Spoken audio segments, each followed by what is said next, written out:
Hello and welcome to Disenthrall. Today we have kind of a chill stream with some interesting stuff to talk about.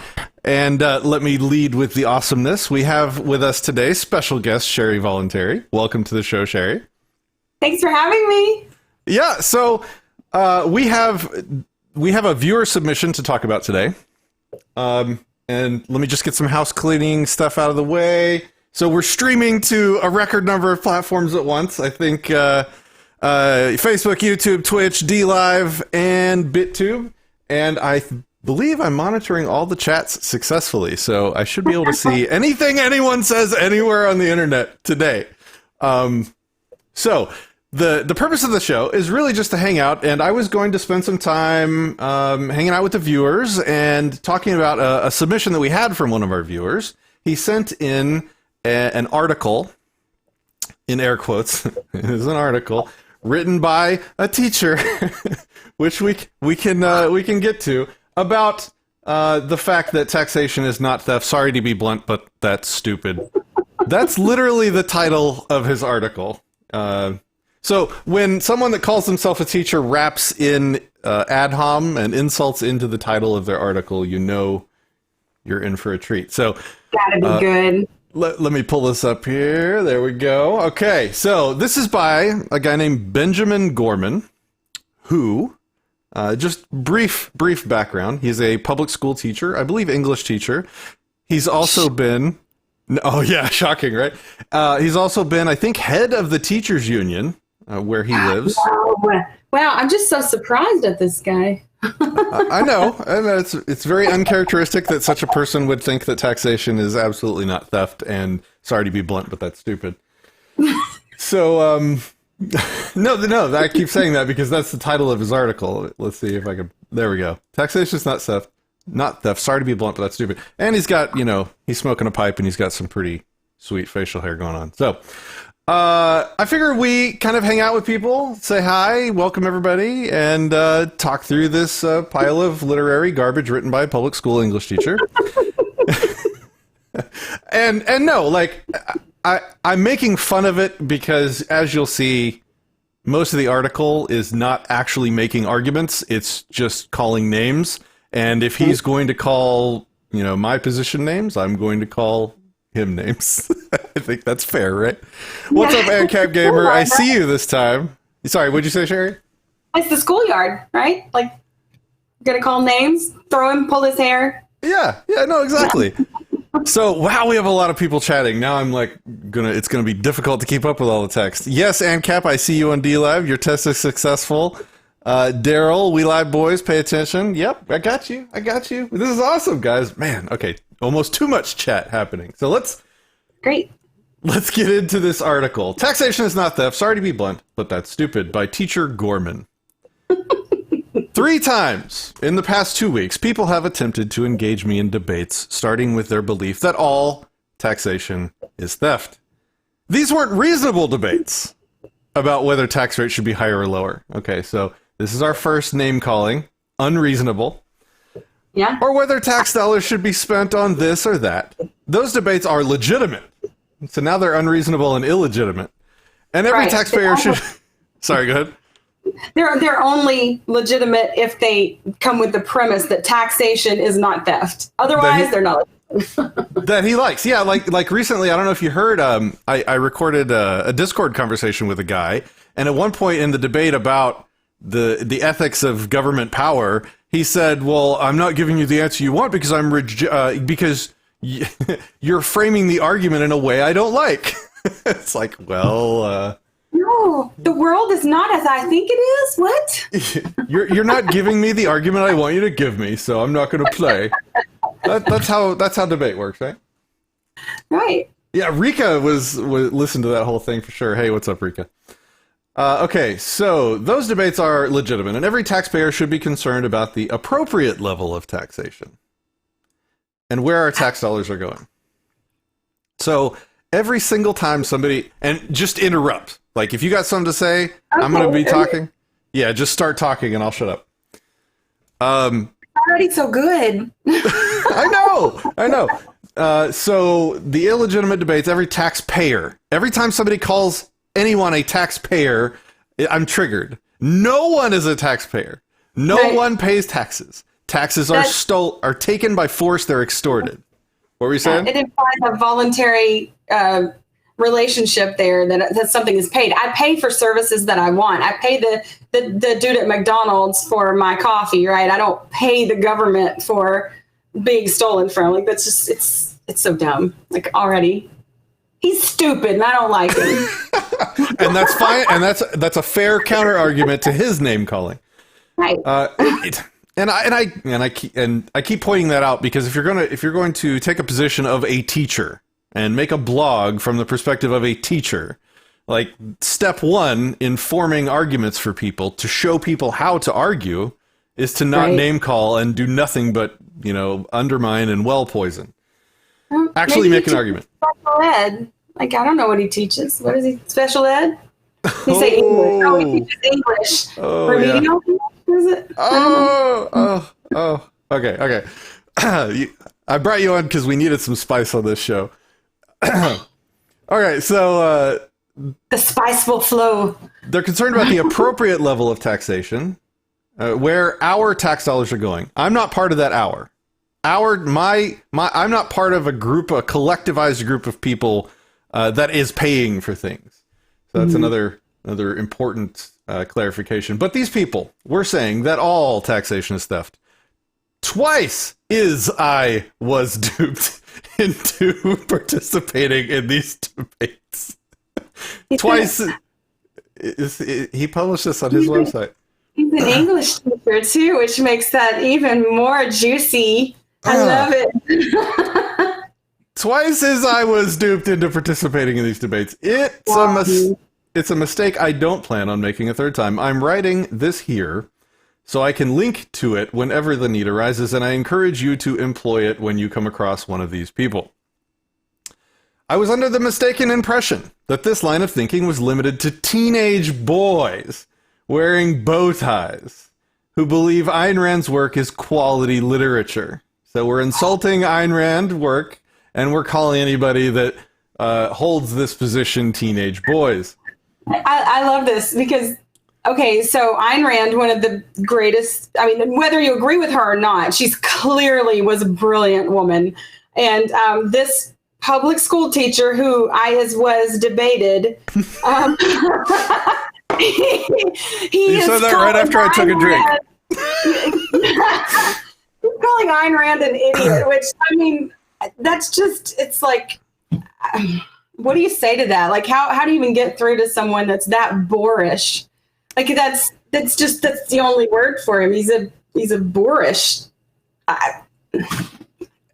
It's also a massive conflict of interest for him to even hold an opinion on this topic. His paychecks are filled with the stolen, extorted tax money from the people around him. He should have absolutely precisely no say in this entire conversation because he is a benefactor of the extortion of the people around him.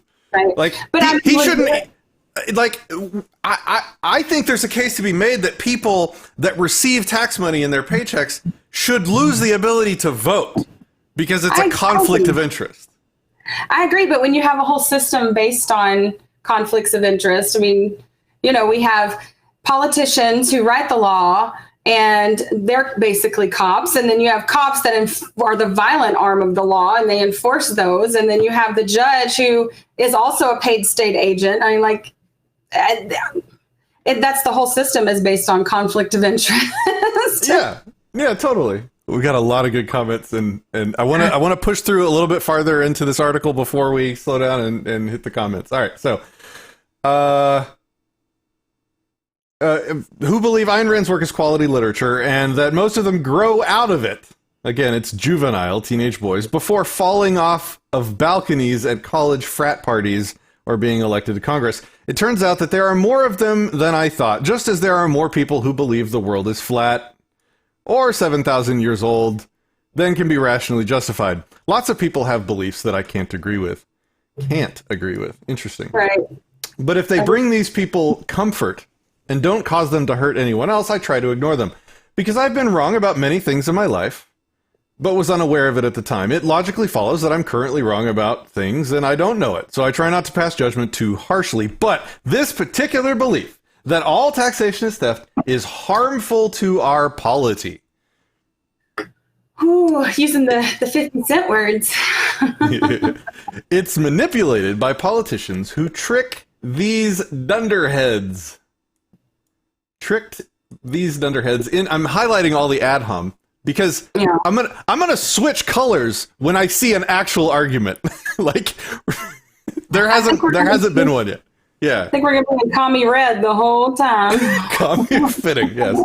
I love that he's framing this too, like they like he's so benevolent that he wants you to pay. Like I'm a benevolent guy, and we have to be benevolent. I mean, he's already started with the false benevolence and how I love that the guys who read Ayn Rand and wearing the bow ties. What friggin' teenagers wearing a bow tie? That's what I want to know.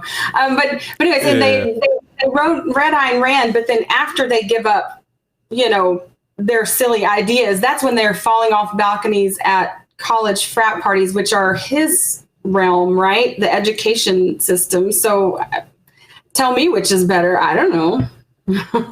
Yeah. Hey, Joe, great to have you here. Atlas Shrugged was rated by Reader's Digest as the second most influential book of the 20th century next to the Bible. Absolutely. No, according to Gorman here. Yes, Toby. Sherry does got dem sick burns. Yep. All right. All right. So, manipulated by politicians who trick these dunderheads into supporting their tax cutting measures. Not all tax cutting is bad, but when politicians can't justify one based on its merits and turn to this ridiculous justification, it's ridiculous, you can be fairly certain that they're trying to pull something shady. Consequently, this false premise has to be addressed so that policymakers will be forced to explain tax cuts in terms of their benefits to taxpayers versus their costs to services. They'll have to treat us like grown-ups. But first we have to address this childish idea so that it's not on the table anymore. Okay, so we are fully like a page into this and not a single actual argument. Just name-calling. Illegitimate. Unreasonable. Teenage boys. They need to grow out of it as juvenile. World is flat believing dunderheads who are ridiculous, they have false premises, and they're childish. Yeah, I mean, I take offense to the fact he said teenage boys. Isn't that sexist? And get your kids out of public school is the lesson here. Yeah, I mean, just his writing alone, you should see that you should get out of public school. But the guy thinks he's smarter than Ayn Rand, which I just find... That's just so intellectually dishonest. Like, I can disagree with someone all day, but to call someone who is clearly a great mind, stupid, and it's just, that's why he's a public school teacher, because he's very, very relevant. The root of this notion, according to the people I argued with, is that taxation is compelled by the power of the government. And since it's compulsory, it's theft or extortion. Finally, we might actually be getting to an argument. First of all, things that are compulsory are not necessarily theft. We are compelled to breathe, to drink, to eat, to evacuate our bowels by biological necessity. Is that Mother Nature extorting us? I imagine one of these bow tie wearing teens as a toddler. When his mother tells him to use the potty, he stamps his foot and cries, "I don't wanna," and then hands her Frederick Bastiat's The Law and declares that as a libertarian, he refuses to be compelled to urinate anywhere ever again. Because biology is equal to government abuse. I mean, it's an argument. It's just a really bad one. But at least he made an argument. Okay, so things that are compulsory are not necessarily theft. Sure, there's like compulsory death, that we call that murder. There's compulsory sex, we call that rape. And the compulsory transfer of property, we call that theft. Right. And I think this is really interesting that this brilliant mind, Benjamin Gorman, is using the word compulsory and equating that to things that are completely involuntary, which are breathing and evacuating and all those things, when compulsory by its definition means by law or rule. Like it's obligatory. It's not like I have to go potty, as he says, but I'm not mandated by law to go potty. Like, come on, this guy is a moron. Like, clearly, he doesn't even understand the words. He's teaching your children. He's teaching your children. And he doesn't Not my even children. not mine either. Some of y'all ain't convinced yet about homeschooling. This should do it. Yep. So that's the first thing is he says that not all things that are compulsory are necessarily theft. So he's saying that there is an action that transfers property without consent that you don't call theft. I don't know, like, and two, when did anyone ever say that compulsion is a synonym for theft? Like, I've never heard anyone say that. I've heard them say compulsion is wrong. Well, compulsion is, forcing somebody. It's but it's controlling them into doing something. You can do other things besides theft with compulsion, like you said, rape and stuff like that. I guess that is a stealing of sex, though. It's definitional. I say axiomatic too much. This is not axiomatic, but it is the definition of theft. The non-consensual compulsory transfer of property from one person to another. That is theft. So to say that not all theft is theft, that's self-contradictory. It doesn't work. And then he conflates nature as a moral, ethical, agency possessing actor with people doing things using the guns of government. So because nature requires us to breathe, that's not even a valid way of saying that. Nature is not an entity that acts on anyone. It's a concept that we use to classify the reality that we're in the middle of, right? So nature calling. because our cells require oxygen that has to be taken in through our lungs, and if we value living, we have to breathe. That is reality. That's not somebody acting on us. That is it's a process. And this is, a common argument that you have against commies, right? They think that because they require food, that the actual agents around them owe it to them, because without that job that they demand, they're going to die. Right. Nature is not a moral actor. They're not an agent. Nature doesn't act in the world on people in a way that it can be held culpable for. You're just bitching at existence. How dare your existence? I don't think this is fair. This is inequality. Jesse says government is honestly a collection of special ed rejects on cocaine. Never mind, cocaine would make them think clearer. Yeah. All right, cool. I would love to know what these statists smoke. I mean, I really would, because I want to get in on some of that, because they are wicked high. Well, he smokes a pipe. You can kind of see that up here. I mean, but what's in it? That's whatever it is, it transfers them to a whole other world.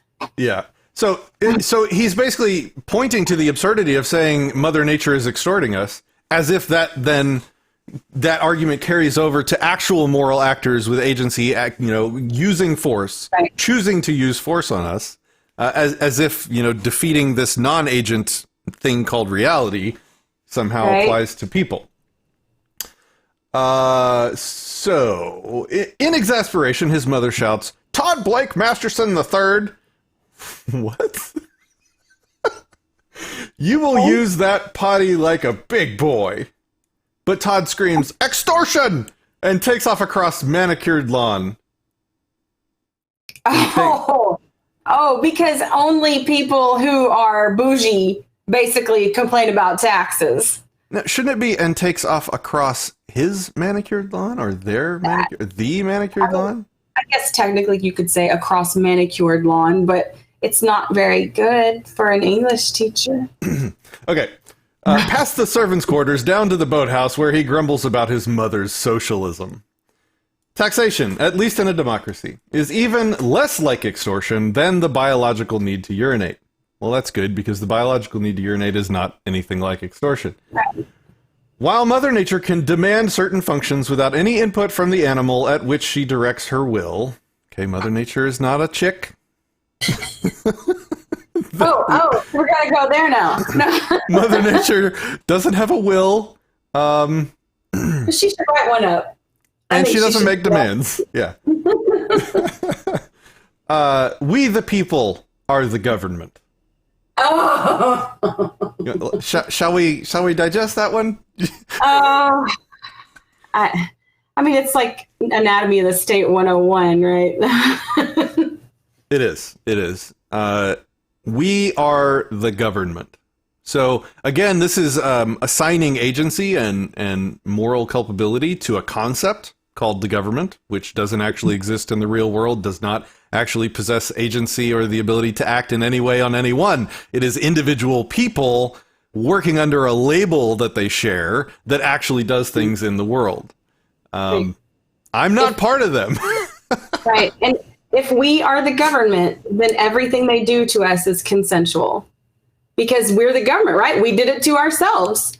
And do I share agency with you? Like, according to Mr. Gorman, we share in this thing called government that I had nothing to do with setting up, nothing to do with any of its happenings, but somehow I became it.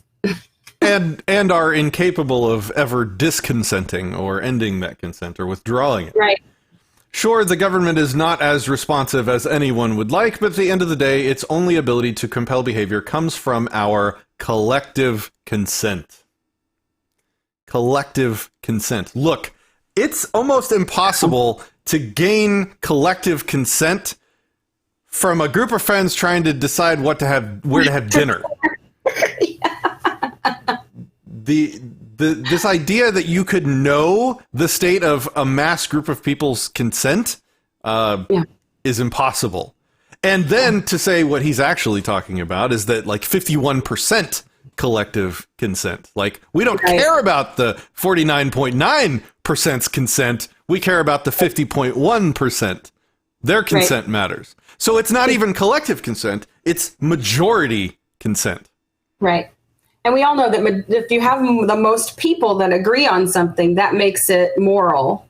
So gang rape is not actually rape because it's a majority deciding that someone should be raped. So they're actually in the right because their majority made it okay. That's democracy. That's really how it works. Right. Okay, where was I? Collective consent. That's right. People who think that taxation is extortion prefer to blame some faceless abstraction, the government. But what they really resent is their fellow citizens. So we're not allowed to use faceless abstractions, but he's allowed to opine entire paragraphs about faceless abstractions. Right. Interesting. And the degree of their resentment is pretty shocking. One of the people who tried to argue this point with me was eventually reduced to posting memes to try to make his point. One depicted a man who was being forced by a group of coworkers to share the cost of a pizza they'd ordered in his absence, even though he didn't want pizza. Another was about how, since lack of consent in sexual behavior is what changes it from sex to rape, taxation without consent is the equivalent of rape. Stop and think about that dichotomy longer than he did. He is saying taxation is both unwanted pizza and rape. I told him he's either had an unusually positive rape experience or a very traumatizing pizza. The thing that's in common between taxation, unwanted pizza, and rape is the violation of consent. That's what we're referring to here. That's what's immoral. I mean, but if he can't understand that if you don't want pizza, you shouldn't have to pay for pizza, then I'm not surprised he doesn't understand that taxation is theft. Like, I mean, that seems pretty clear cut. Dude didn't want pizza. Everybody who wanted pizza should buy their own damn pizza. Like, yeah, Rika says, quote, resorted to posting memes from the guy resorting to ad hominem constantly. Yep. Collective consent, insert SpongeBob gif. Yep. That's That's right. You. Let's see. Cow farts, man. These comments are gold, y'all. I can't keep up with them all. Yes. Okay.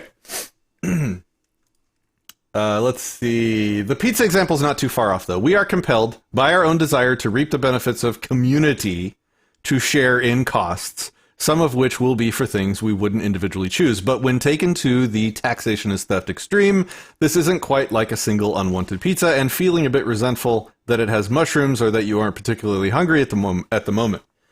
It's more being offered pizza and declaring that your inalienable rights are being trampled, and anyone sharing the cost of a pizza is breaking one of the 10 commandments. The people offering the pizza would be right to tell you to get over yourself. They certainly shouldn't elect you to Congress for such an over-the-top reaction. You want to take this paragraph? Or you want me to? We should get over ourselves. Like, we should get over ourselves, and this guy is. I would damn sure never have dinner with him, because he's going to decide what I eat, and he's gonna tell me to get over myself when I say no.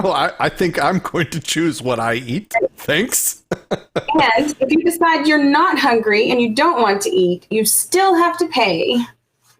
So it seems like he's making the case for the state, the existence of the state, and the ethicalness of taxation by saying it's not a big deal if I put the wrong topping on your pizza.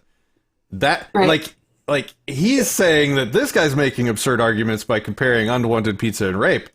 He is literally making the same argument. He's saying taxation is the same level of consent violation as getting the wrong topping on your pizza.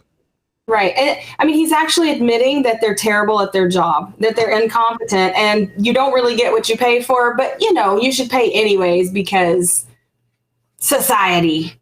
Like civilization, he's just totally dismissing the fact that the use of taxes is terrible. Like, even if it were okay to take them from you, to steal them from you, they're not efficient with it when they get it. Like, and he's just dismissing that whole thing. Like it doesn't even matter. You're just supposed to pay because they said so, and it doesn't matter if they're inefficient with it. It's okay.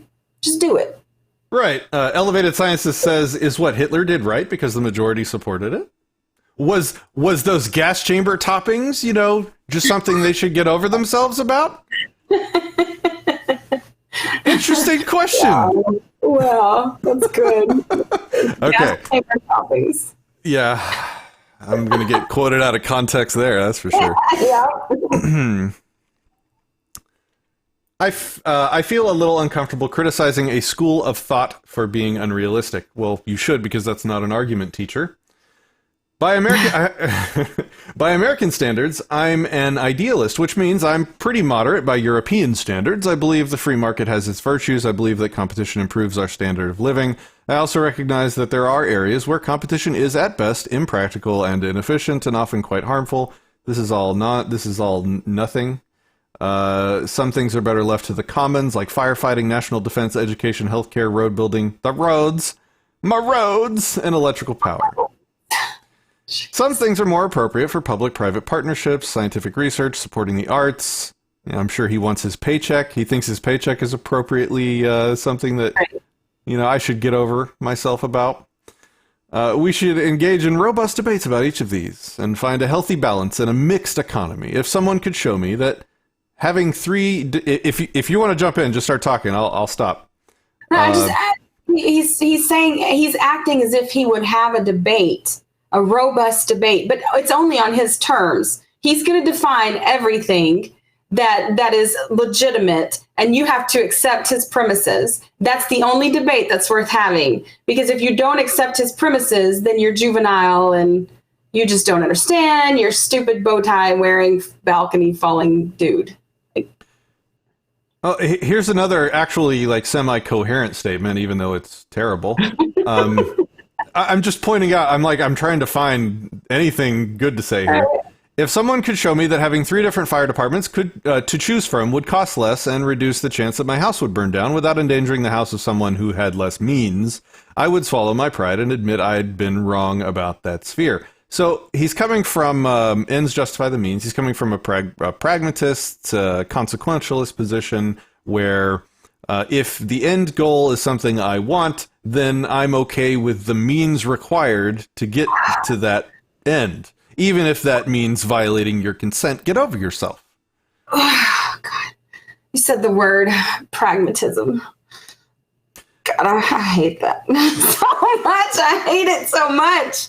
Like the definition of pragmatism is basically ends justifies the means. I looked it up one day because I hear it so much from certain people that we have to be pragmatic because they want to win elections, right? So they want to basically trick people into thinking we believe something we don't. But I have no problem with being pragmatic in the fact that, if you get pulled over by a cop, that you should do what you can to minimize that interaction and not get shot in the face and get on your merry way. That's a pragmatic decision. Pragmatism would be going and making a donation to the police benevolence fund and supporting everything they do because you want to win elections, and then we'll change it.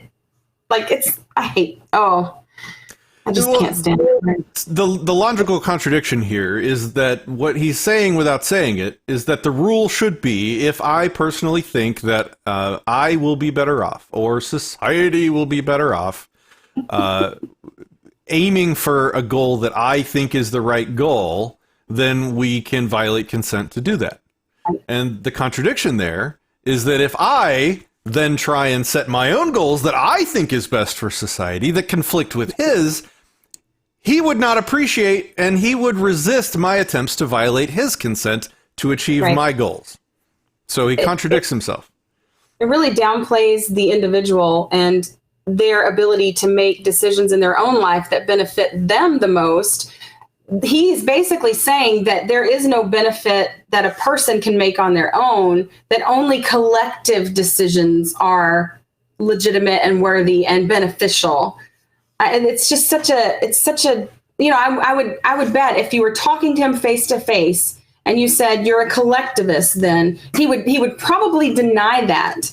But he actually is making the argument that individuals can't direct their own life and decide what's best for them. They have to have a collective agreement in order to decide what's best for everyone. Because we're all the same, right? We're all cookie cutter versions of each other. Jesse says, if you order pineapple on pizza, I'm not paying for that. That's damn straight, sir. Don't pay for that pineapple pizza. It's disgusting. Oh, I love it. I love it. No, don't say that. All right. Give me some ham with it too. So far, I haven't seen any evidence that individual choice and competition make for better firefighting or schools or hospitals. Really? It's because there isn't. I mean, how can you see You haven't seen it? Oh, well, yeah. All right. And localized monopolies like my power company aren't made more efficient by virtue of competition since I don't have any choice in power companies. I am willing to bet significantly that if you only have one power company, it's because the power company signed some kind of deal with your local town or municipality to gain a localized monopoly on power service. That's the all these people calling for net neutrality. It's a massive red herring. Please regulate internet companies so that we can stay free. Are you say that again slower. Regulate me so I'm free. What? Yeah. What? No. So the problem is a lack of competition in ISPs. The problem is that wherever you live, I'm pretty safe in saying that wherever you live, you probably only actually have one, maybe two, maybe three options for internet service. Right. The reason why you don't have competition on your internet service is because, and this is literally the case, those companies have signed agreements and in many cases gotten subsidies and tax breaks from towns and cities to go in and install their infrastructure in exchange for the monopoly that is causing the problem. We're not going to be worried about ISPs censoring certain websites if there's a million ISPs, but there's not. There's only maybe, 5, 10 major ones or less? That's because of the government-provided monopolies. Sorry. Right. Miniature rant. They're protecting. No, it's great. They protect the industries. I mean, that's what they do. That's what government does. It protects industries that pay them money. It's cronyism at its finest. it's a great racket. I mean, they're making money on it. Yeah. Jesse on point over here on Facebook. We rebelled against a tax on tea. Yet now we're paying for women and men that can't keep their pants up, all because the collective voted for it. On point. I love that regulation, like the very definition of regulation, and then they think it's going to make them free. Like they're stopping you from being free, and I think somebody should buy these people a dictionary. Yeah. Rika posted the link to the article for people following along. Rika, if you can post that again, that'd be cool. If not, yeah, there she goes. She got it again. All right. And I'll put it in the description of the video after the fact. Okay, so because he hasn't seen any evidence of something, that justifies, violating consent. That's, again, his argument. Right. In these areas, it just makes more sense to pool resources and share costs. So something making more sense to you justifies violating consent. Again, this is the rule. If the rule is, if it makes more sense to me, I get to violate consent, then you have to let me do that to you too. And there's an implication there that it's voluntary. Like he's arguing voluntary pooling of money. He's arguing it as if it's voluntary when that's not a pooling of money. That's you taking it. He's also collectivizing literally everyone. He's collectivizing the people that agree with his assessment and prediction on what would work best. What was his words? Make more sense.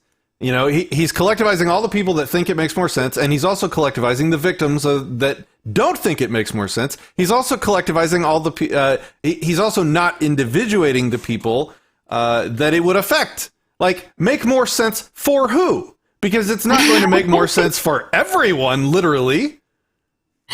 For public school teachers, that's who it makes more sense for. Yes. And they need more money. That's right. They have a hard job. You're so mean, Patrick. They have a hard job. It's so hard. You just don't understand. We only get 3 months off of the year. Yeah. 3 months off and all those benefits. Terrible. Okay, my neighbors should have a say, even if they would like more spent on the military than I do, or less spent on education than I would like. It's not up to me alone. I live in a community, and I'm grateful for that. I have not been extorted. So,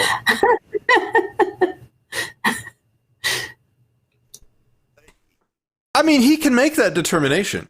He can consent to pay tax. And if he individually consents to paying tax, then he's right. He has not been extorted. Mm-hmm. I don't consent. And he doesn't speak for me. That means I have been extorted. But the thing is, if you consent and if you voluntarily pay something, it ceases being a tax. Because a tax is definitionally the compulsory extraction of resources by a government. And if you're doing it voluntarily, it's not really a tax anymore. You're just paying your Netflix subscription. I don't call my Netflix bill a tax. Right. He says, now, that doesn't mean I enjoy paying taxes, but guess what? I don't like paying my cell phone bill either, or my car payment, or my mortgage, but I like my phone, my car, and my house. I like most of the services purchased with my tax dollars, and even the ones that don't benefit me personally allow me to live in a country that's healthier and wealthier than the alternative. It's totally fine for him to make this determination for himself, guys. Right. That's fine. And all of his examples are things he chose. Like, he chose his house. Nobody chose that for him. Like, when I pay my taxes, all those things are chosen for me. It's chosen for me, whether or not even, pay them. Like, he's using arguments based on something that he would have bought anyways, and then saying that that's equal to something that is taken for services that he wouldn't have chosen. Again, he's saying that because he likes these things, it's okay that you are extorted for them. Of course, that's evil. Of course, that's immoral. He doesn't get to determine what he personally wants or feels is right. Does not make him able to extort you for them. His argument is exactly what the religious right that I'm imagining that this man is more on the progressive side of things. He called himself a moderate, but whatever. Like, that's the same argument that other people, like, it's wrong because our special book says it's wrong. So therefore we get to decide for you how you live your life because somehow it affects me and our community. Like, that's their argument. Like, having dudes who want to get married affects their whole community in a negative way somehow, but they don't have any real reason for that. It's just that the special book says so. So it's the same argument. It's just a different thing they're arguing about. Yeah. And, public teachers union president, I'm pretty sure is not a moderate. Okay, let's wrap this up because we beat the shit out of this article and he's not really making any new points. No. So he says that's where this taxation is theft idea is at its most infantile. It does not realistically grapple with the alternative. It's grousing about paying taxes masquerading as intellectual political philosophy. I asked the people I argued with to describe the alternative to me. Would it be a failed state that could not compel them to pay taxes? One acknowledged that without taxes to support a military, blah, blah, blah. I don't think there's, let's see. I do love in the next paragraph when he says, without fail, they are entitled in one way or another and believe they would personally benefit in a world without government. Like, he's not entitled. He's saying that the collective is entitled to your money, and then telling people who say, no, you're not, that they're entitled. Like, that's it's interesting. It's interesting worldview, teacher. You cannot, you literally, the core, the crux of the disagreement here is the ability to collectivize consent to the point where you include violation of consent in it. You just can't do that and remain ethical. It's not a thing. If this dude and me were on an island by ourselves, he would not magically have the ability to violate my consent because his plans for the island, in his opinion, were better than mine. And you just don't have that right. And if another person came to the island and it was him and the other guy versus me, like, democratically, neither of them have the right to violate my consent separately. And when they vote, they don't magically gain the right to violate my consent. It's just not a thing. It's just unethical. Patrick, it's government. Do you have a magic wand? A magic wand. Okay. It's magical. When you call it government, it's magic. It transforms. It's the consent train. It's consent train. I don't even know what we're doing anymore. Okay. So let me wrap this up with this article, and then we can talk about literally whatever else we want. He says, if you try to engage me in a discussion about taxation as theft, and I posted a link to this, please don't mistake that for an invitation to continue this debate. Instead, prove that you've read this far by doing us both a favor and choosing one of the following options. This is great argumentation from a teacher. He's about to show us how it's done. Option A, acknowledge that you have some power in our democracy and engage politically to have your tax dollars spent on things that you think are priorities for you and would also benefit your fellow citizens. Vote, lobby, persuade. It won't always work out, but you'll find that civic life is a lot better if you're an active participant. Option B, have the courage of your convictions, renounce your citizenship so this country will stop stealing from, extorting, raping, forcing unwanted pizza on you, and move to a country where you won't have to pay taxes. Yeah, that's what those Jews should have done. They should have just left. Right. I mean, they get over themselves. Then once you've actually been stolen from because you were not a taxpayer funded, there were not taxpayer funded police to protect you, blah, blah, blah. Anyway, option C, he says, I don't know if you guys can see this.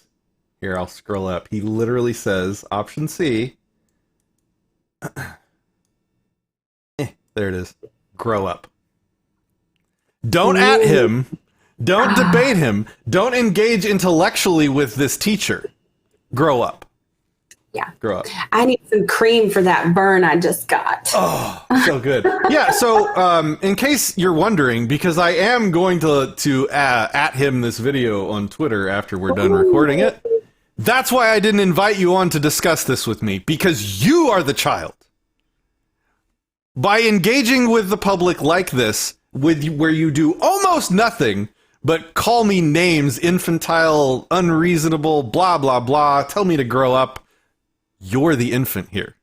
I can engage with you as an adult, but you don't want that. You're tired of it. You're above that. It's above it. He's an intellectual megastar. With all his big words that he doesn't understand that really aren't even that big. You know, I think public school is exactly the place he should be in. That's the dung heap. That's the evacuation pile from all of the evacuate that is compelled by nature. That is an excellent word, the evacuate. Evacuate. Okay, so I don't know if you have time. We can chat about other stuff. I don't know how much time you have, but I don't want to keep you longer. I'm good. I'm having fun. Good. Yeah, I love too that I always have to. This is sort of my shtick. Cops, like I have to. He said that that the police that are taxpayer payer funded that take care of you and protect you. What world is he living in? Like, police are historians, right? They show up after the fact and file insurance papers. That's basically what they do. I don't know of very many places where police are actually protecting people, but most of the time they're standing outside while children get murdered. That's what I know. They're blowing people's face off when they actually comply with them and wearing shirts that say, "I can't breathe," to memorials for people that they murdered. Like, that's your cops, buddy. That's your taxpayer-funded violence right there. So, before we went live, after we connected, you were saying something about your recent experience with Republicans. Do you want to repeat that on air? Because I thought that was an interesting discussion. We totally don't have to. No, it's. I would love to discuss this. I always like talking about Republicans because I think a lot of libertarians feel a kinship with Republicans because of the rhetoric. Republicans are really, really good at using freedom rhetoric. What they're not very good at is believing it and actually following it through. It's all mental assent. They're assenting to these things and they call them principles, but they're not principles, because they move off of them so quick when it comes time to really do something or stand for something. They could care less about those principles. So, I've been on a television, a radio show here locally, and which a friend of mine hosts it, and I love going on there, and he really appreciates my opinions. Well, a few weeks ago when I was on, we discussed several things. One was the Saudi connection with Trump. And, I was fair. And I said, that's a connection that goes back to the 30s. That's not a Trump thing. And then there were some things I said to criticize Trump when they came up as well. But I didn't go out of my way to do it. But I think the thing that really got people upset was we talked about why there are no good cops. And I explained why on air and everything. So apparently they got some calls at the radio station, and I don't know. It's not whoever called and like really complained about me to the fact where they like have to back off on having me on so much. Must be someone that they has some kind of power, because usually you like bad calls, like people who are angry at a radio station. It means they're listening and they're engaged. So I just think it's really interesting that the freedom-loving patriots that are the Republicans cannot tolerate someone with a different viewpoint, because they called me anti-Trump, which, okay, I'm anti-president. They called me anti-state. Well, fair enough, I am. They called me anti-cop. Okay, yeah, I'll accept that for, but the worst thing they called me was a Democrat. I'm like, what the frick were you listening to? If you don't love police and the army, you are a Democrat. Right. It's just that simple. The whole spectrum of their political understanding is Democrat and Republican. Like, there's nothing else. if you don't agree with them, then you must be a Democrat because there is nothing else. There's no other alternative than what we already have, and we have to keep going with it. Again, like the magic wand. It's incredible. It's incredible. And so I have come to the realization that Republicans are really delusional about who they think they are. Like they really think they're like freedom lovers. And they're just as bad as the progressives that they hate so much. Like really, because at least, and this is one thing I'll say, at least progressives will tell you to your face they think you're a racist and they hate you. Republicans will go to the authority and they'll, tell on you and tattle, but none of them called in. Not one person who was upset called into that show to have the debate, right? And I've talked with Republicans in town so often that I've just come to that realization that they love the talk, but they hate the walk. It's also like I come from a right background. That's where I started. That was my early political position. And it was always fun to make fun of the lefties that get butthurt and triggered over every little thing. But now that I am where I am and I understand what I understand, I see that the right is just not used to having their sacred cows challenged. Right. And their reaction to having their cows challenged can be just as strong, if not more scary, than the left having their cows challenged. I wish I could project from my brain what the image is when you say cow challenged, like out to the ether, because it's such an interesting cow challenge. Philosophical cow tipping. Yeah. So Popmaster 2K says it's not just Republicans, it seems to be a human thing, and that's absolutely right. People respond emotionally when their positions are challenged. That is a people thing. That's a human thing. And Cap Gamer says the right loves to call us Dems and the left calls us Repubs. It's fucking hilarious. I call them regressive. Yeah. Yeah. Exactly. Yeah. And it really is. I love that the fact that they can't really see their own, like I think of that Jonathan Haidt's book, The Righteous Mind, where he says belief binds and blinds, and they're so blinded by their belief. Like the gentleman who wrote the article, he has a belief and he's blinded to all the other alternatives, but it's a willful blindness almost in his case, because he's not even considering the fact that these people could have a point. Like they could have a fair point here. I'm not even going to consider it though, because it comes with a premise that I cannot stand, which is maybe the government isn't the best thing for us.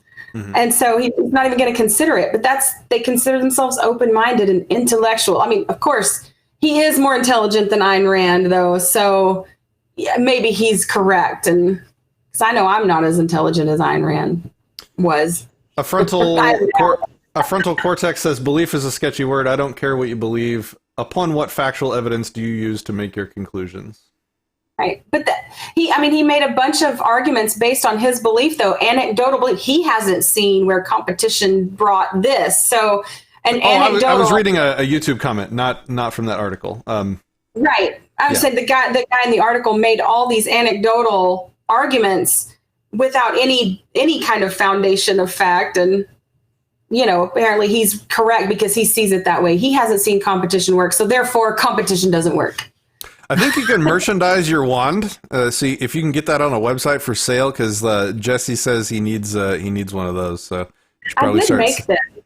You should probably monetize your wand, your freedom wand. Freedom wand. Should I make it red, white, and blue? All right. So do you want to talk? You sent me a link of something that you might want to talk about called to an article called "Breaking Down Hank Williams Jr.'s Racism." You said it triggered you. Do you want to get into that? Do you have time?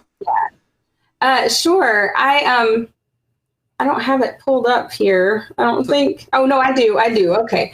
So you said it triggered you. So I'll let you run point on this. I'll just scroll the window if you want to talk about it.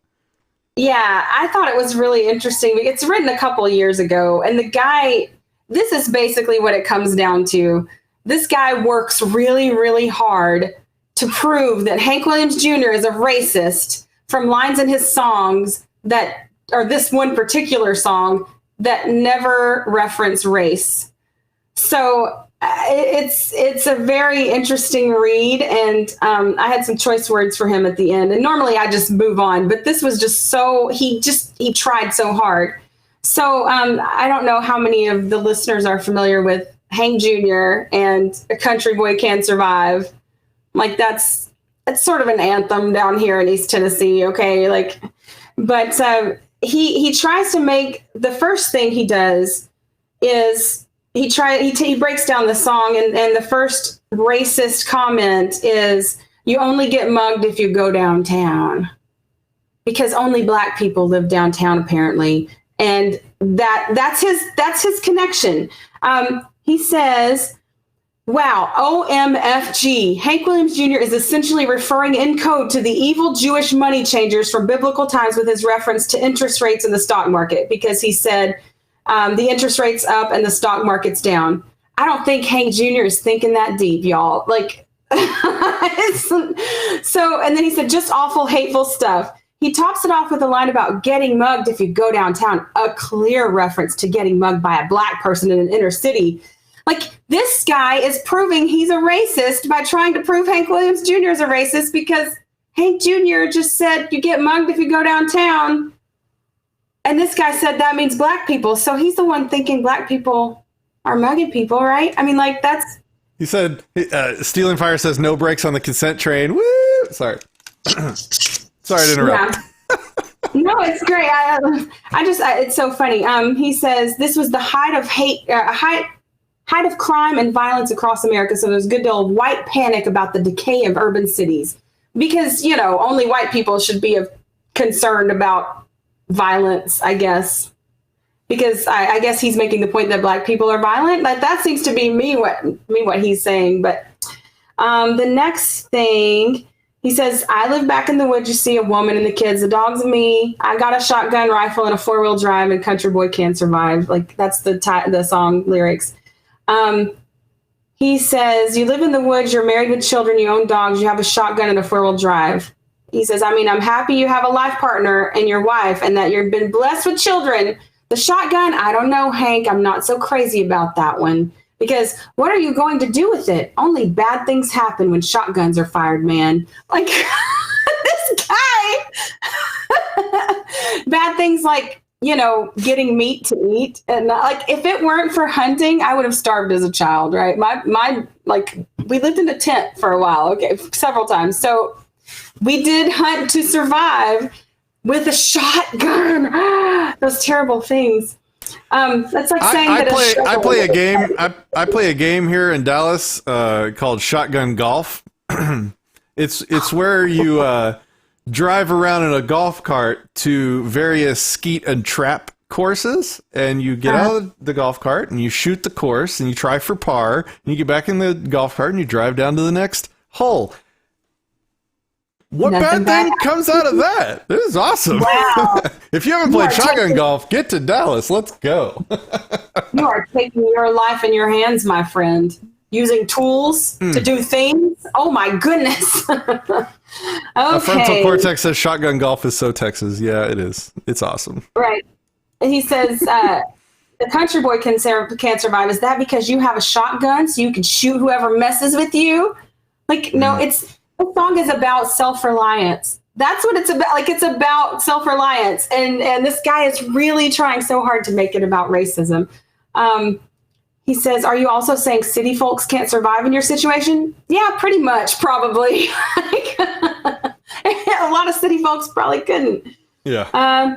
So he goes on. The next thing he takes issue with is the theme that I'm seeing here. Yeah. Is common from people on the left that are calling out racism. They infer racism onto somebody's thoughts, actions, words, or deeds, or whatever, and they call it racist. But to see things and assume racism when there wasn't racist intent behind them is racism. Right, exactly. Like, he's like saying you only get shot if you go downtown. Hank didn't say that was by a Black person or mugged. Right. He said it was a person, and they're saying black people. Like they're actually saying that they are racist because they jumped to that. Charles Tanzer, you fucking racist? What the hell? Yeah, I know. And it keeps going on with that. I don't know if you want to go break every one of them down, but he talks about, America and the state of racism. And this whole article, to me, what I found, I'm going to say the O word, offensive about it, because he could understand that. I'm offended. So you should change your life because I'm offended. Is the fact that, I forgot what I was going to say. I messed you up. I'm sorry. No, it's okay. My dramatic fainting couch screwed up your thought process. I'm sorry. I hit my fainting couch too hard. Ben says, I want to play shotgun golf. Dude, you're in Dallas. You know me. Let's play shotgun golf. That can be a thing like this weekend. Brett Atkins says he's the racist, classic liberal. Yeah, exactly. Yeah. He just tries so hard to make his point that all Americans are racist. Oh, I remember. I was buying you time. Thank you. You're a pro. This kind of thing is actually what makes racism, like real racism, not as impactful anymore. Because I'm not going to say there's not racism still, and there is. But this kind of stuff that's just trying to peg, racism where it's not, it really dilutes actual racism. And so they shoot themselves in the foot, because I know so many people now. I mean, it is not an insult hardly anymore to be called racist. Like, yeah, I'm a Nazi, I'm a racist, whatever. Like, it's just so swept aside because they've used it so much for people who are clearly not Nazis and clearly not racist. They just disagree. So now it's the thing I keep saying is inciting violence. Mm-hmm. You're inciting violence, sir. Like, really? Because I disagree with you, I'm inciting violence. It is a complete misunderstanding of agency and self-control. Like, I am in control of this body. If other people flap their mouth gums and vibrate the air in a certain way, and those vibrations enter my ears and hit my brain, it's not like they take over my body and cause violence. Like, people can say things all day long, and I'm still in control here. This is me, this is mine. I decide what happens. Words do not cause violence in a causal way, in a way that attaches culpability. And this undermines the entire radical left's current position of, speech is violence. Like, speech can be violence. Right. If a guy says some dumb shit and some other people go and do some dumb shit, the speaker of the dumb shit is not responsible for the doers of the dumb shit. Wow. That was profound. There's a lot of dumb shit there. Very profound. Very profound, Patrick Smith. To say that somebody can say words that remove your agency and take from you control over your actions is to give other people unlimited power over you.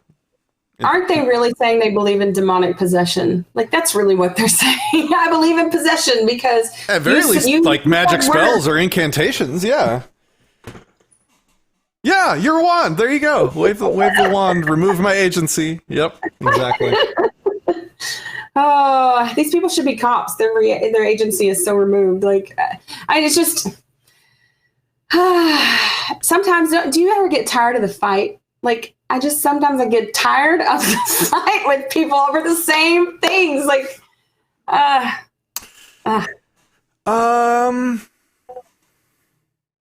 tell you what, like, having this thing happen with my daughter has reclassified the priorities of every single thing in existence. And it has made most everything in life damn near meaningless, which has been really, really freeing. Like, I got haters, anytime you're a public figure, you get haters, and I got haters, and they're hating, and I don't give a single shit. Like, you do you. If you want to hate me, be your best hater. Be your best self. That's fine. Go for it. Like, it just doesn't matter. There's so much drama that literally doesn't matter, and this is not something that I can, with words, communicate to people. Like, most of the shit in your life is a lot less meaningful than you think it is, or than you let it be. Perceive it as super meaningful, but the perception is clouded because you haven't been challenged really. And when you really get challenged, then you learn what's important. So. And Kev says, "Lol, be your best hater." Exactly. It's fine. I mean, if you're going to go for it, go all the way, buddy. Right? Like, really go all the way. At least be good at it. Yeah. So, do you have more on this article, or I have a couple other things we can go to? Yeah, let's move. I mean, it's the same kind of crap over and over. Like, he's just really works really hard. I put the link to the article in there too, if you'd like to go give him some love in the comments. I already did my part. Do your part. Yeah. Okay. So, choose your own adventure. Shall we talk about porn or socialism? Let's go with porn. Okay. I'm pretty sure the comments are going to be are going to side with you on that. Let's. If you know me, you know I chose the porn. Like, they knew what I was going to choose. Nice. All right. Let's see. Okay, so this is a thing that is happening in the UK, and I have a hard time. I say I have a hard time understanding why they let it happen, but I really don't, because we have the same people here. Yeah, and I mean, they'll let a child starve to death and put police officers between them and their parents, so I'm really not surprised at anything they do anymore. I'm trying to get rid of their terrible web design. I have to do this on every page that I show. I'm like, I just want to look at your page, but you put so much crap all over it. Look at all this. Look. Ah, anyway. Is that innuendo? I just want to look at your page. I'm not blushing. I'm not blushing. Let me see it. Show it to me. Oh, okay. So, moving on. UK porn age restrictions to come into effect in July. Age restrictions on pornography will come into effect in July, the government has announced. That's not really the novel thing here. Like, most, I think, civilized nation states have laws about how old people have to be to view pornography. What is novel with the UK is how they're implementing it. Age restrictions on pornography will come into effect in July, the government has announced. After, I hate how Europeans put dates. It bothers me so bad. I know, me too. It makes no sense. It's backwards. 15 July. After 15 July. No, after July 15th, all internet users will be forced to prove themselves to be over 18 or be entirely blocked from seeing adult content. Under the new rules, any commercial provider of online pornography will have to carry out, quote, robust age verification checks on users to ensure they are adults. Under the new rules, any commercial... let's see, I just read that. Those checks could include having internet users enter personal details into a privately owned database or buying a pass from news agents. There will be a number of different ways for people to prove their age, the government said, all of which will be rigorous. Probably not a good word to be using in the porn industry. And are not simply typing in a date of birth or ticking a box. In America, we say checking a box, but let's go with ticking on the 15 July. So this is a change from how it was originally announced a couple years back when they said it was going to be a government-issued license.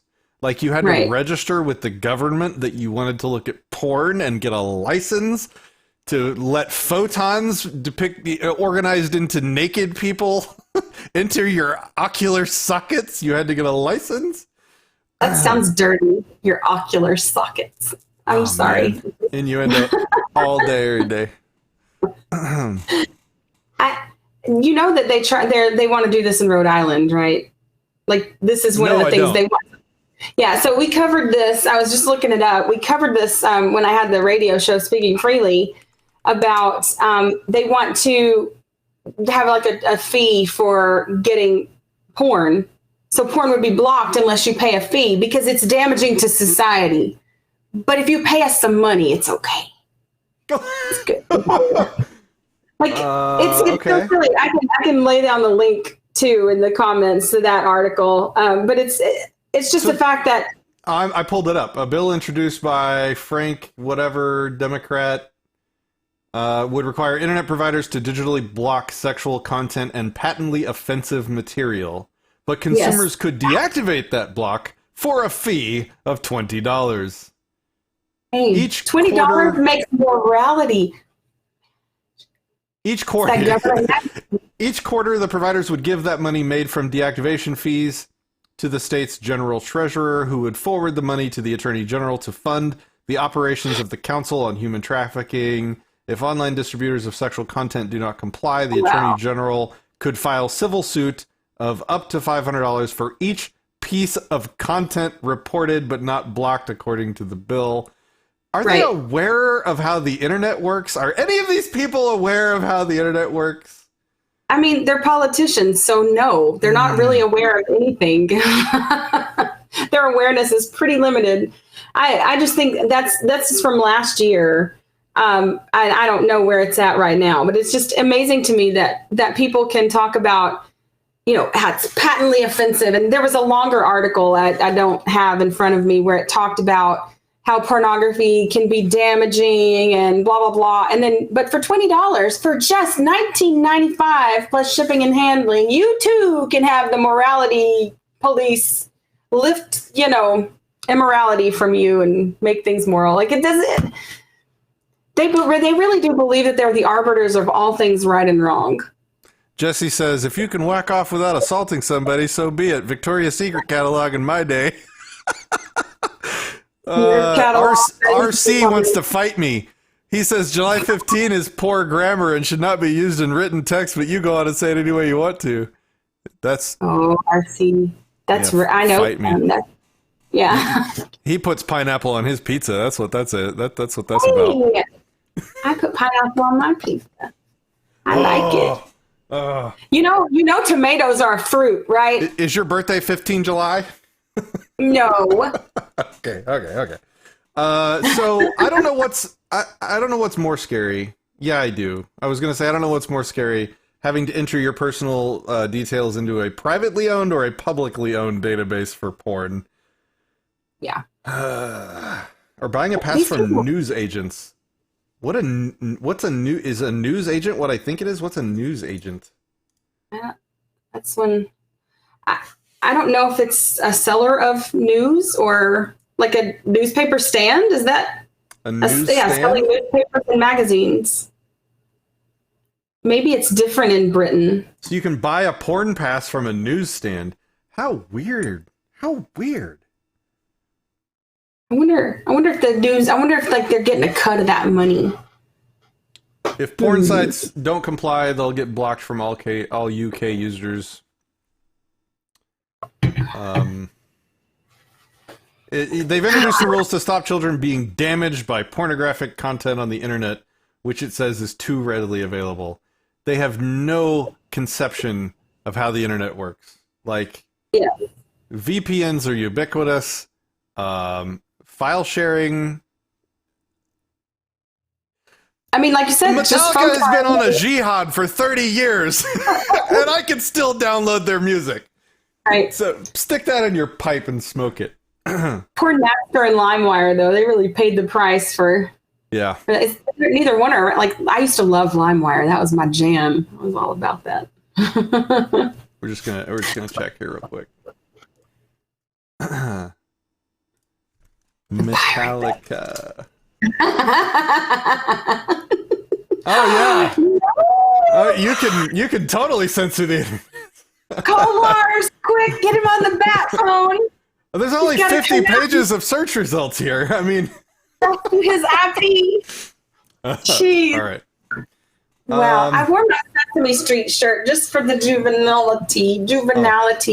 Perfect. Of The introduction of mandatory age verification is a world first, and we've taken the time to balance privacy concerns with the need to protect children. We want the UK to be the safest place in the world to be online, and these new laws will help us achieve this. So they're basically compelling the companies. They're putting all of the onus on the website developers to place restrictions based on where you are located on, verifying age. And I don't know. I'm ornery. Like if I was like Pornhub, I would block the UK.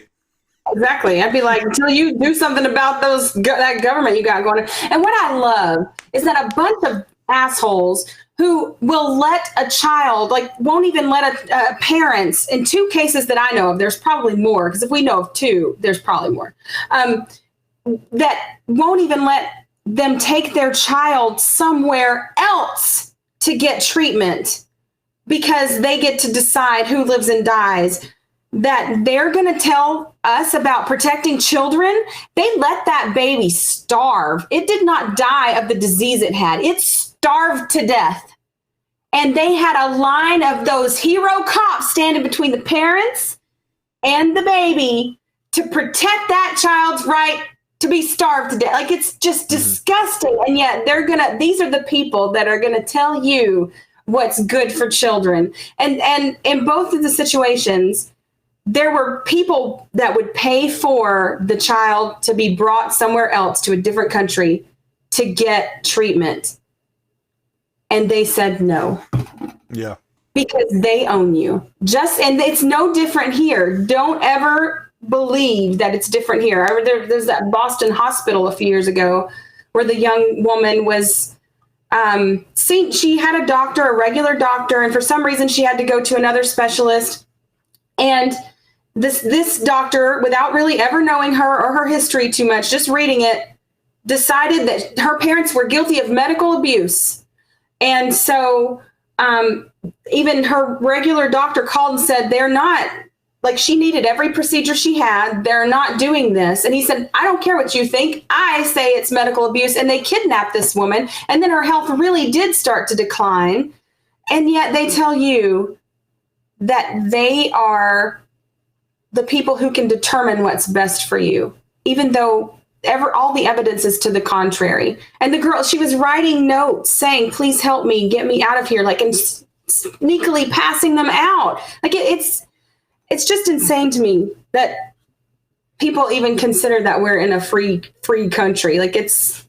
Yeah. So a couple important points out of this, right? So the article says data leaks could be disastrous. That is a major understatement. Like, if you remember, what was the name of the site?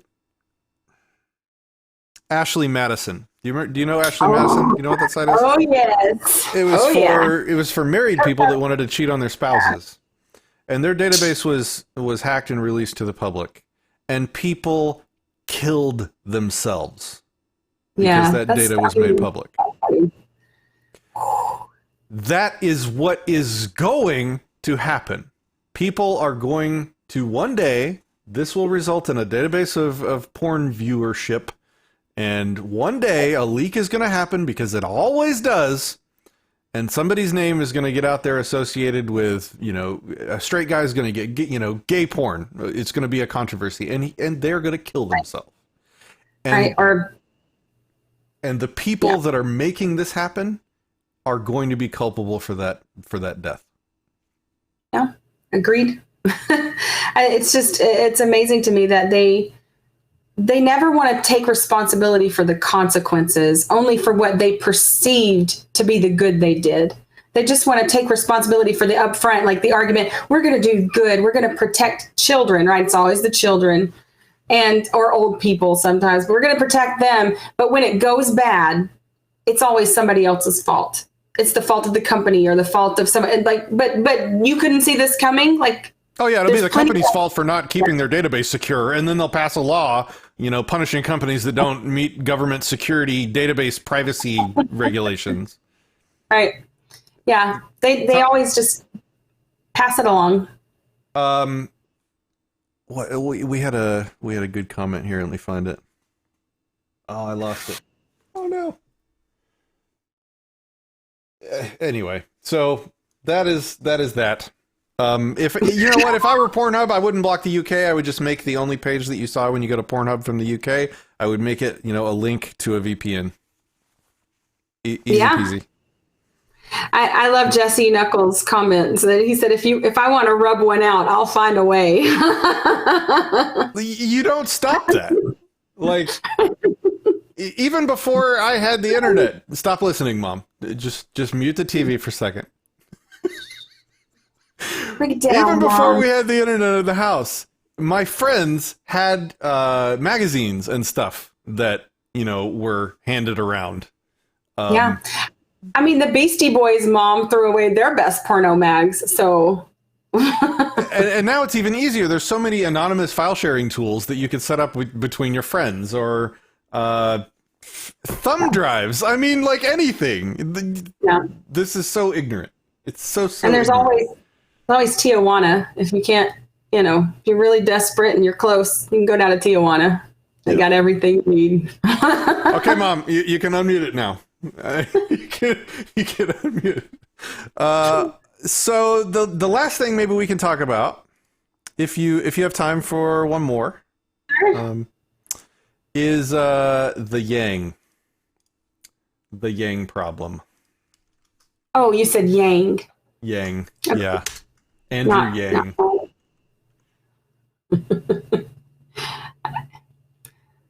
All right, I can't wait. Wait. Yang 2020, and everybody's saying, "Oh, his meme team is so good." They're really not.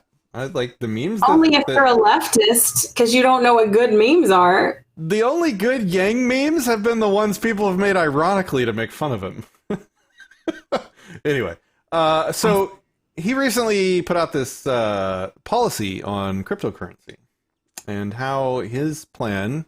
Why is no one calling him a socialist? Does he call himself a socialist? Because he absolutely is. I think he actually called himself a quasi-libertarian, if I remember correctly. I remember seeing somewhere where he said, I've got libertarian, principles or something like that. I may be remembering that wrong, but I think he fancies himself some kind of post-libertarian. He's past libertarianism. He's a grown-up. He's a grown-up. Like our friend over there in the other article would say, he's a grown-up. And he calls his socialism freedom dividend, which is just the most politician-y thing I've ever seen in my life. Right. Literally calling socialism freedom dividend. He's lubing you up before he rapes you. That's what that is. Oh, God. It's just so disgusting. It's so disgustingly, obviously, opposite of what it is. Patriot Act. It's mass Homeland extortion. They're really good at that, at naming things the exact opposite of what they are. Somebody argued on my Facebook page that Yang would not be taxing people. Like his socialism, his universal basic income would not be funded by taxes. It would be funded by inflation, and that makes it not a problem. That makes it not extortion. So if you inflate the dollar, that's ethically different from taxation, was the guy's argument. Because I hear the short bus honking out there for you. Well, okay, I'm gonna try and steel man his position, right? Because okay, I think it deserves a little attention, maybe. So I think it's to say like. So taxation is stealing my property. It's like taking my actual property away from me against my consent. In this case, dollar bills. Right. If they inflate the currency, all it does is reduce the value of my property. It doesn't actually transfer my property. Right. Okay. So can you call that taxation or extortion? Like the involuntary reduction in the value of my assets. What do you think?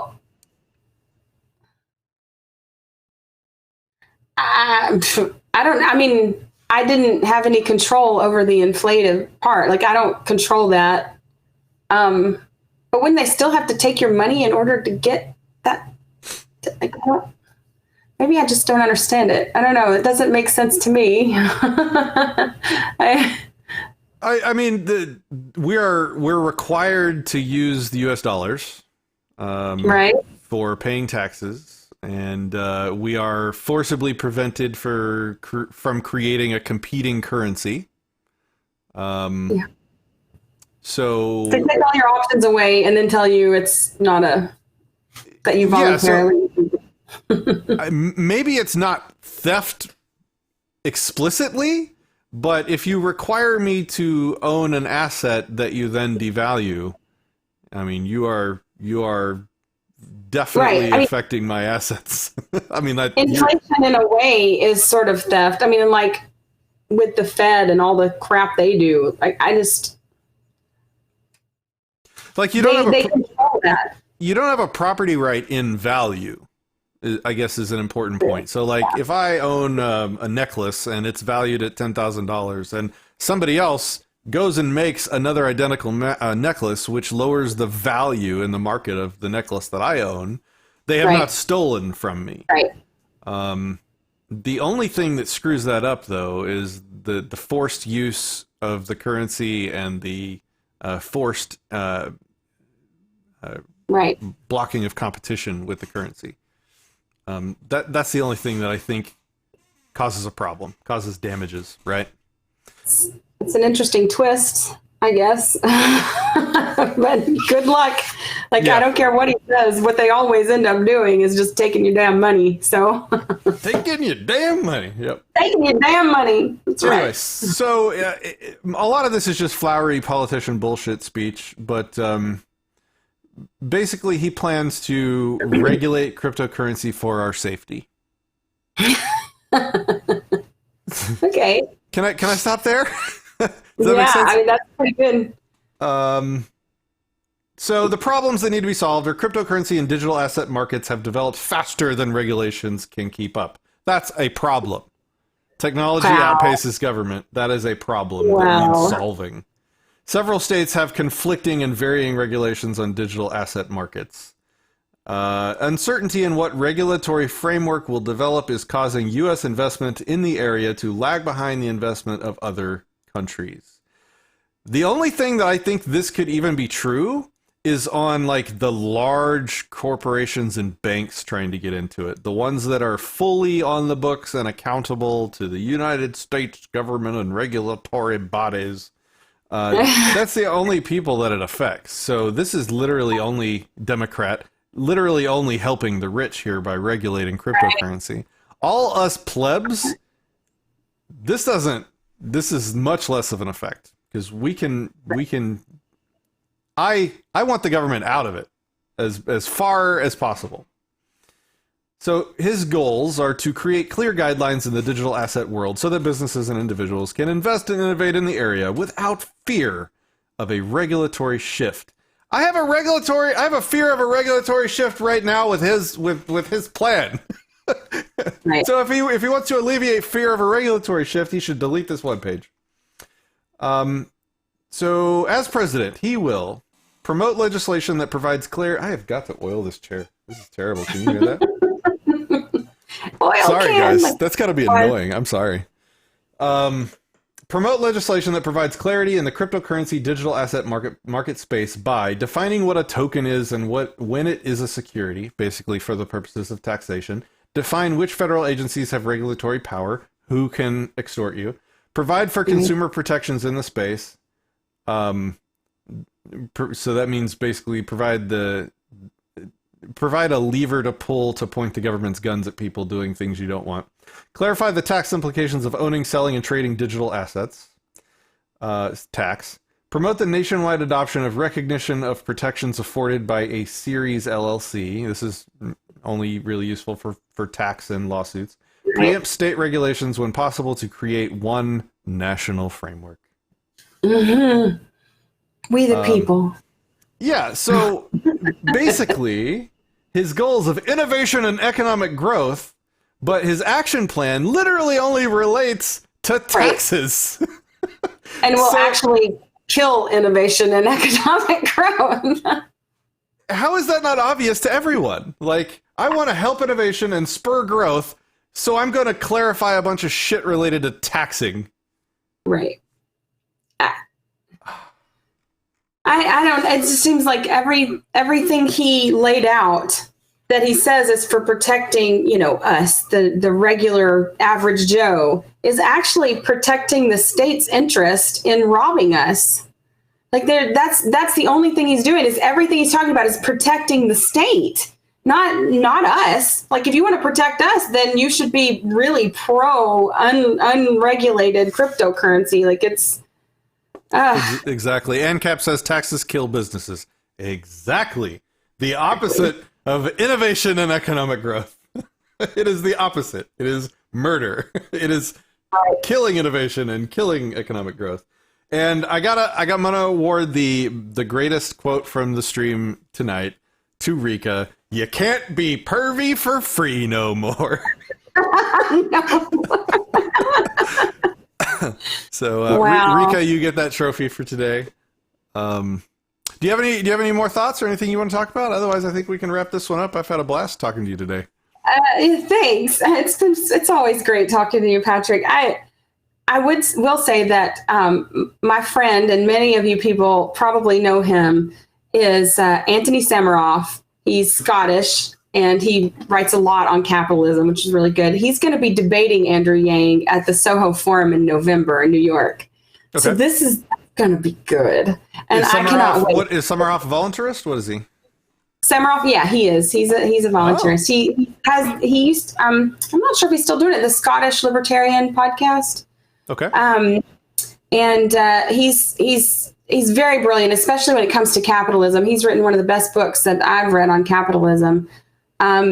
I can't remember the name of it. I think it's just called Capitalism. But anyways, it's really good, very easy to read. And he's going to do this debate about UBI, which I think is going to be really, really interesting, because I've heard a lot of libertarians argue actually for UBI. And I object. Self-contradictory. What? Right. Yeah. And this was like, I was going to say, like, if it's a way, like they're arguing as a way to end the welfare system in a more fair way to step people down without, if you get on UBI, you don't get any other welfare programs, and there's a step down. But that's not what anyone who proposes UBI is proposing. They're all proposing UBI, and on top of that, all the other welfare programs that people already have. So if that were the case, I would say, okay, well, you might have a point. This would be a humane way to get people who've generationally been on welfare off welfare, and they're not suffering, maybe. But I don't trust the government to ever do anything it says it's going to do. So, but once they get the power, they don't have to do what you want. So I would never give them the power to do that. So it's an interesting argument, but it's just an argument in my opinion, because look, they're never going to do anything to give themselves less power in your life. No matter what they say. There's no proof of such a thing happening. That's just not how the government functions. ANCAP says he links me to an article on the seasteaders on the run from the Thai government. ANCAP, if you look at my channel, the last video I did day before yesterday, we covered that exact story. I am in touch with the dude that is on the run right now. He's unable to do video or audio chat, but he is open for questions. So if anyone has any questions, if you're familiar with the story of the seasteaders that are currently on the run from the Thai government, who is using their army to take out their little house in the middle of nowhere in the ocean, if you have any questions for them, shoot them to me, private message, whatever, and I will get them to, I call him the dude, because that's his name, Chad. And I'm going to do a follow-up episode when he gets back to me with the answers. We're definitely following the situation, because I interviewed Joe. I'm terrible with his last. I'm so bad with everybody's names. Joe Quirk. Thank you. Right. I interviewed Joe Quirk in Acapulco. Was super excited about the whole seasetting project, and on April 15th they were releasing their plans for the first 20 of the next seastead houses. They had like this upgraded design for them and everything. Wow. And on the same day that they released those plans, the Thai government decided to basically charge them with a crime whose penalty is death or life imprisonment. So they literally made a tiny little floating house in the middle of freaking nowhere, 12 nautical miles away from anything. And the penalty is death. And the law says that it's because they did one of two things. They either somehow reduced the size of the land that is sovereignly controlled by the Thai government, which doesn't make any sense because they're floating in the ocean, or Right. or they oh crap, what was it? Wow. It was something like they reduce the influence of the Thai nation or something like that in the world. Yeah, all that influence that the Thais have. Yeah. And what's hilarious, there's a video, I don't have it available right now, but there's a video of the Thai military cabinet officials sitting at a table announcing this, and it's like one step above a card table. And they're worried about their standing in the world, and it's just like a bunch of like I'm insulting a foreign military power right now. I realize that, but it's a bunch of like retards sitting at a card table worried about their reputation and sovereignty in the world. Please. I mean, like, I don't think you have to be worried that, you know, the Thai military is going to come get you. Like, I've been in front of them all day. But second of all, go ahead. No, you go ahead. It's fine. I was just going to say, second of all, how tiny and and worthless does it make you look to be triggered by a dude building a floating house in the middle of the ocean? I mean, like, right, yeah. You think the United States government would give a damn about somebody doing this? No. I don't know. I don't know. Like, I think they might actually, and this is what I was going to say is I sort of smell a rat, because the Thai, like, they can't even stop like little kids from being sex trafficked on a massive scale. And yet they're going to worry about people and floating in the ocean, like 12 nautical miles away from them. That does not seem consistent with anything that they would be concerned about.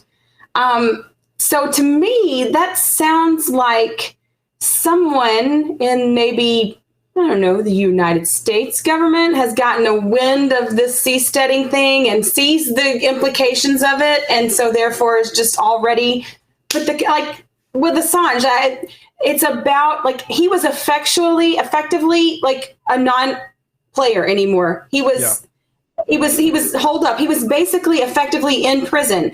Why did they go after him so hard? It's because they want you to know that if they want you, they will get you. That's the thing. They want us to be afraid to stand up. Anybody else who gets the idea in their head that they're going to be a hero and blow the whistle on something, they want you to know we will come and do whatever we have to do, and we're patient, and we will get you.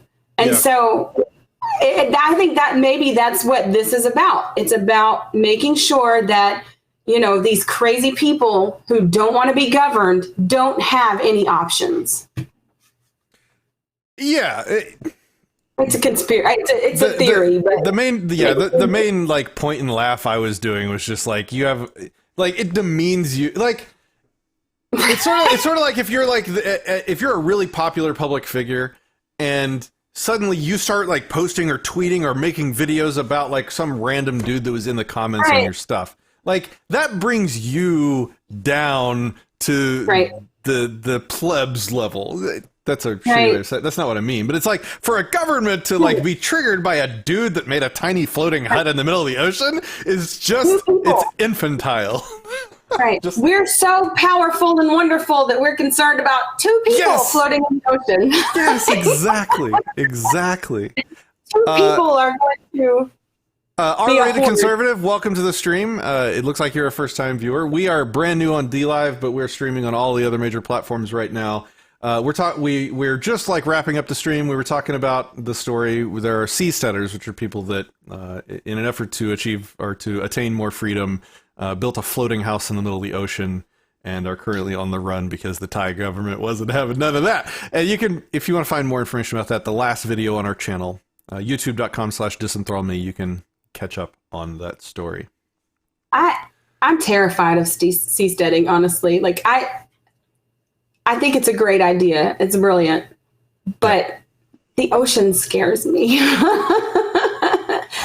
Honestly, for me, it's the lack of internet. I could not even. I mean, I don't know. I'm always like, whenever you see those pictures of somebody like paddleboarding or surfing, and then there's a big shark in the wave, like that's what I've envisioned. Every time I go and step like a toe in the ocean, I have to like really steel my mind to swim in the ocean. So because I have this other image of like, this is really crazy, but I feel it. I'll be swimming along and trying to like keep myself sane. And then I just have this image of a big, huge, giant squid, like tentacle coming out and ripping me into the deep. And yeah, I'm scared of that. I mean, I know it seems like the science is pretty sound. I really did look into it quite a bit when I was interviewing Joe.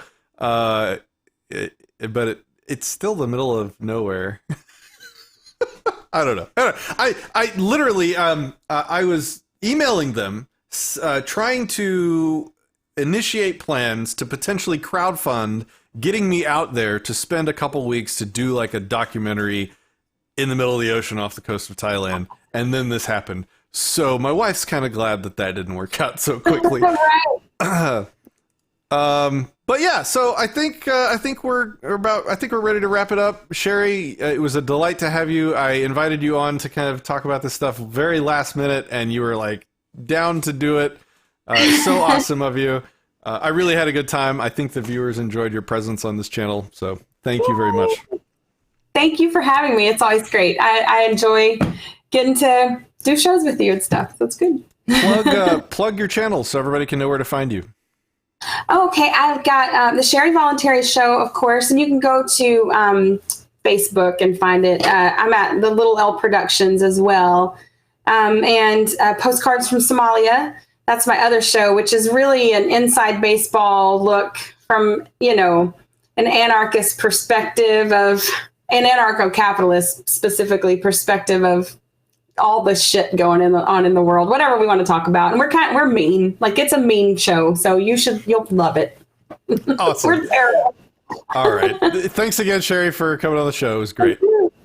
All right, guys, I will talk to you soon. Probably tomorrow. We got some good stuff coming down the pipe. If you have any if you have any content or stories or anything you'd like us to talk about or discuss, any ethical questions or quandaries or philosophical whatevers, check out our content submission form, disenthrall.me/platforms. You can find all the stuff that we publish to, as well as a link to our content submission form if you want to get in touch with us. Thanks for watching.